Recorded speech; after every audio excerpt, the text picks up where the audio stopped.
कैसे हैं आप सब? आशा करते हैं आप बेहतर और स्वस्थ होंगे।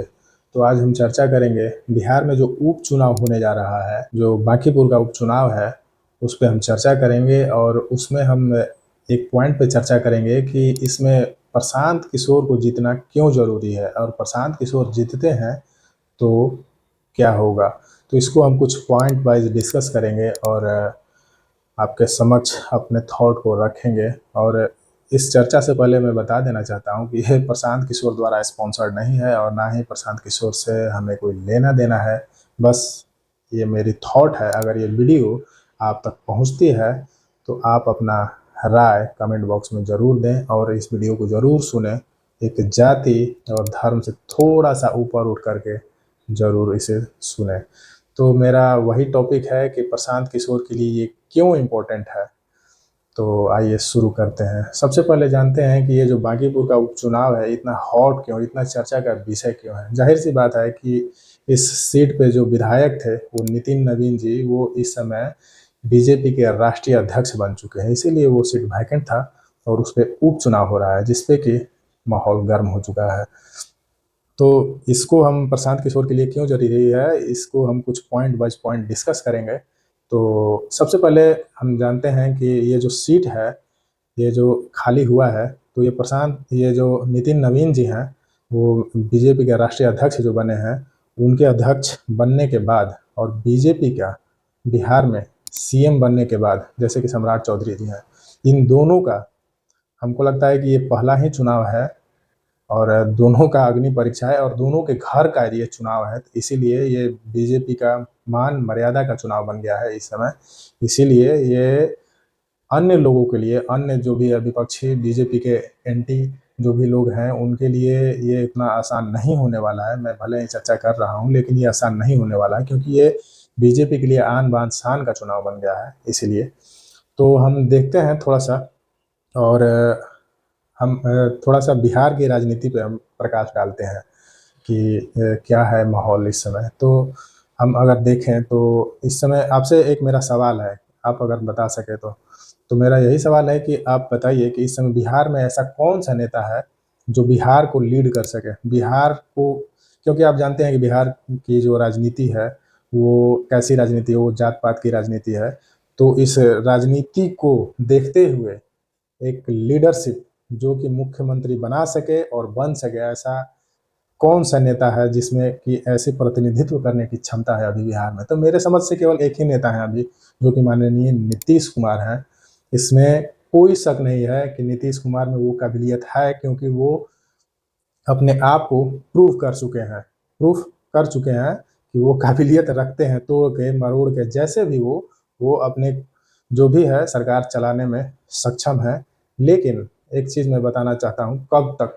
अभी भी आप देखें कि बीजेपी जो भी है एनडीए अलायंस में रहते हुए इन्होंने ये जो पिछला जो चुनाव हुआ उसके समक्ष काफ़ी बेहतर प्रदर्शन किया, लेकिन बीजेपी ने इन्हें साइड लाइन कर दिया है। और एक चीज़ मैं बताना चाहता हूँ कि अगर यही परिदृश्य आने वाले कुछ महीने, कुछ सालों तक अगर चलता रहा तो बीजेपी इन्हें साइड लाइन कर देगी, इसमें कोई दो राय नहीं है। क्योंकि आप लोग जानते होंगे बीजेपी का चाल और चरित्र कैसा है और किस तरह का माहौल इन लोगों ने क्रिएट कर दिया है पूरे देश में, ये किसी से छिपा नहीं है। इसीलिए अगर नीतीश कुमार अवेयर और कॉन्शियस नहीं होते हैं बीजेपी के प्रति और अपने पार्टी के प्रति संवेदनशील नहीं होते हैं, तो शायद आने वाले दिनों में वो शायद लॉस कर जाएं और जो भी है। तो वैसे भी अगर देखें तो नीतीश कुमार का एज भी लगभग लगभग कितना दिन चलेंगे आपके हिसाब से, 2 साल, 5 साल, 8 साल। लेकिन उसके बाद कौन, उसके बाद नेतृत्व कौन करेगा बिहार का, क्या आपने कभी सोचा है? नहीं। जैसा कि आप अगर बोलेंगे कि ऐसा कैसे है, नीतीश कुमार के बेटे हैं निशांत कुमार जी, तो जरा माफ करिएगा, नीतीश कुमार के बेटे हैं जरूर, लेकिन उन्हें नीतीश कुमार वाला प्यार मिलेगा या नहीं मिलेगा देखने से तो नहीं लगता है। क्योंकि अभी फिलहाल में स्वास्थ्य मंत्री बने हैं, उनका उस तरह से परफॉर्मेंस नहीं दिखता है कि आने वाला जनरेशन बिहार की उन्हें नीतीश कुमार वाला प्यार दे सके। तो ये थोड़ा सा प्रॉब्लमेटिक है। लेकिन वैसे भी अगर हम देखें कि और भी बहुत सारी पार्टियां हैं, जैसे कि लालू यादव की पार्टी है वो आरजेडी। तो लालू यादव का जो ज़माना था वो अलग ज़माना था, लेकिन जैसे जैसे समाज हमारा शिक्षित होता जा रहा है, वो शायद इनके सुपुत्रों को एक्सेप्ट करे, ये थोड़ी सोचने वाली बात होगी। और वैसे भी कहा जाता है कि जो इनकी पार्टी है वो किसी खास समुदाय को ही लाइक करती है, और उन ये किसी खास समुदाय की ही पार्टी है जो कि एम वाइज समीकरण पे चलती है।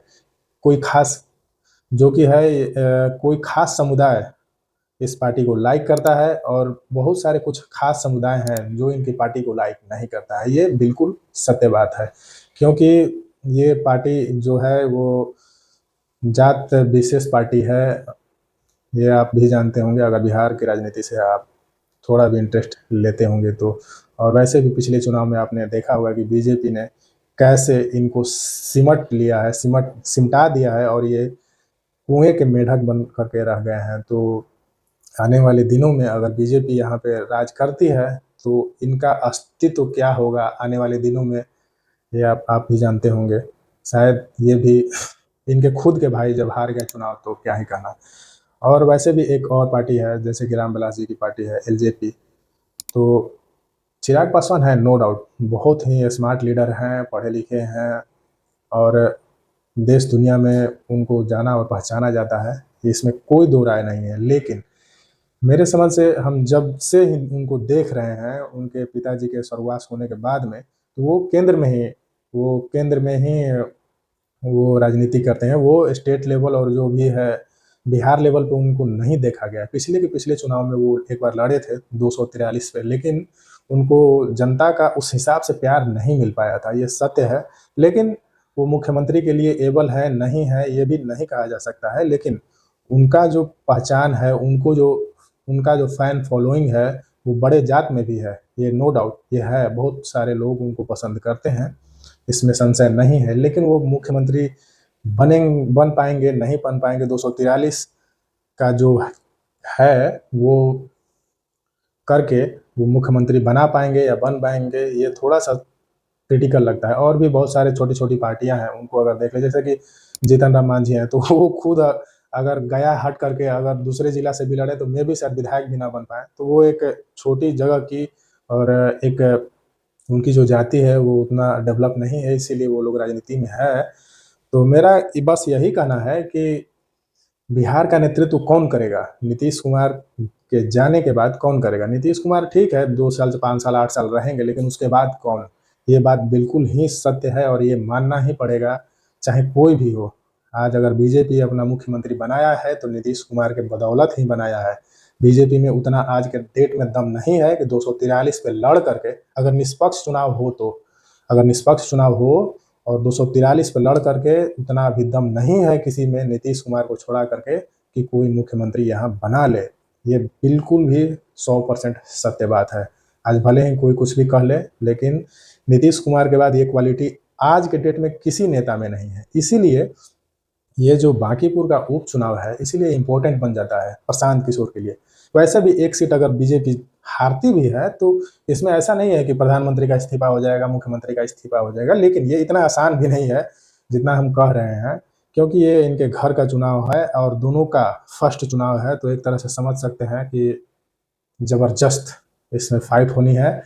लेकिन फिर भी अगर प्रशांत किशोर जीते हैं तो ऐसा नहीं है कि काम रुक जाएगा बांकीपुर का और ऐसे हो जाएगा वैसे हो जाएगा। और प्रशांत किशोर जीतते हैं तो इसे ब्रिटेन को बेच देंगे और जो है अमेरिका को बेच देंगे, ऐसा भी कुछ नहीं हो पाएगा उनसे। लेकिन एक चीज़ जरूर है, अगर वो जीतते हैं तो बिहार के जो प्रतिनिधित्व है वो कर सकते हैं फ्यूचर में, क्योंकि जो फ्यूचर में एक सीट जो है वो वैकेंट है, उस वैकेंट सीट को प्रशांत किशोर ही फिल आउट कर सकते हैं, क्योंकि ये इस चीज़ में माहिर हैं और मजे हुए हैं। क्योंकि वो नीतीश कुमार के साथ भी काम कर चुके हैं, मोदी के साथ भी काम कर चुके हैं। वो दुनियादारी और ये पॉलिटिक्स को अच्छी तरह से, बाकी अन्य की तरह अच्छी तरह से ये समझते हैं कि क्या करना है क्या नहीं करना है। ये बिहार को अच्छी तरह से समझते हैं, और वैसे भी पिछले बार में ये बहुत कुछ कर चुके हैं, लड़ चुके हैं। भले ही इन्हें सफलता नहीं मिला, लेकिन कुछ श्रेय है, हारते हारते इन्होंने बहुत कुछ बिहार के जनता को दे दिया है, ये आपको मानना पड़ेगा। जैसे कि जो भी एग्जामिनेशन फी है 100 रुपया हुआ, ये इन्हीं के चलते हुआ। दो 225 यूनिट जो भी बिजली फ्री मिलता है ये इन्हीं के चलते मिलता है, और जो वृद्धा पेंशन है वो 1100 या 1200 जो भी मिलता है वो इन्हीं का दिया हुआ है। ये भूलना नहीं चाहिए, क्योंकि सबसे पहला मैनिफेस्टो इन्हीं का था जो लाए थे। इसीलिए भले ही वो हार गए, लेकिन इनकी नकल कर करके बीजेपी अपना मैनिफेस्टो बनाई और जो भी है वो लॉन्च किए, और फिर ऐसा वैसा किए, और फिर जीतने के बाद में इन्हीं का दिया हुआ है ये, भले ही हार गए चाहे कुछ भी हो। इसीलिए प्रशांत किशोर के लिए ये सीट जीतना इम्पोर्टेंट हो जाता है।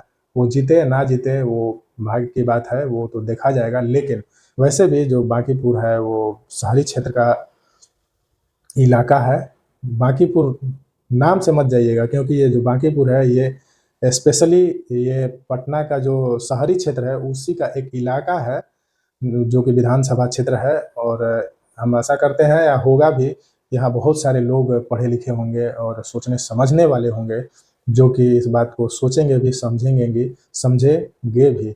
इसीलिए ये इम्पोर्टेंट हो जाता है।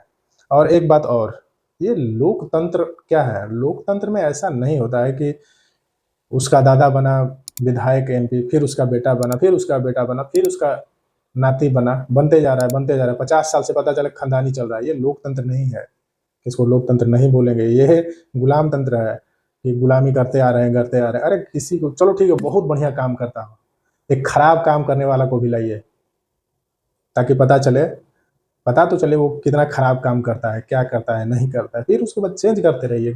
लोकतंत्र का मतलब यही है। लोकतंत्र में भी अगर प्रजातंत्र हो जाए तो फिर वो लोकतंत्र किस काम का?